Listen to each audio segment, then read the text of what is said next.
এখন শ্যামলদার আমি বসে আছি। গুড আফটারনুন সবাইকে।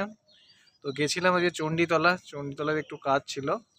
তো কাজ কমপ্লিট করে সার্থকদার বাড়িতে আজকে লাঞ্চ করলাম, তারপর ডাক্তারবাবুর সাথে দেখা করলাম, অনেকদিন যাওয়া হয়নি, কিছু পার্সোনাল কাজও থাকে সেগুলোর জন্য দেখা করার ছিল।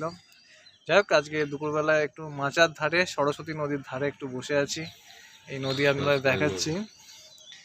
নদীটা এখন পানা ভর্তি হয়ে গেছে, একসময় এই নদীর আলাদা ছিল, গঙ্গা যমুনা সরস্বতী একটা মিলনস্থলও আছে।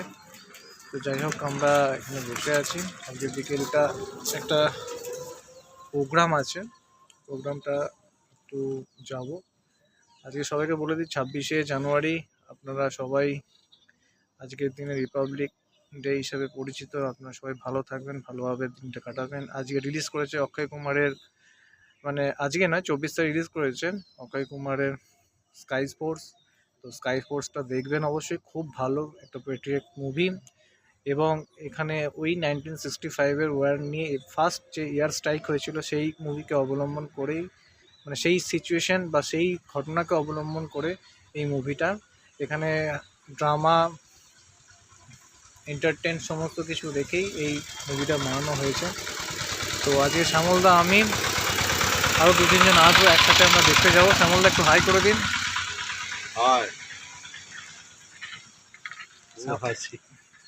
শ্যামলদা আমি আজকে যাবো একসাথে, আরও 2-3 জন আসবো, একসাথে দেখতে যাবো মুভিটা।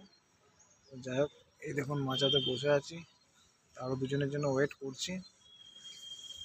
বাকি আবার পরে আপডেট দেবো কেমন আজকে আমরা স্কাই ফোর্স দেখে কীরকম লাগছে না হচ্ছে পরে জানাবো। আপনারা অবশ্যই দেখবেন, কারণ এই মুভিটা দেখার মতো এবং বীভৎস মানে পরিশ্রম একজন অ্যাক্টর যে অক্ষয় কুমার, যে অলওয়েজ মানে ফিটনেসের দিক থেকে সমস্ত বলিউড অ্যাক্টরদের থেকে এগিয়ে। তো রাখছি, টাটা, সবাই ভালো থাকবেন, টাটা।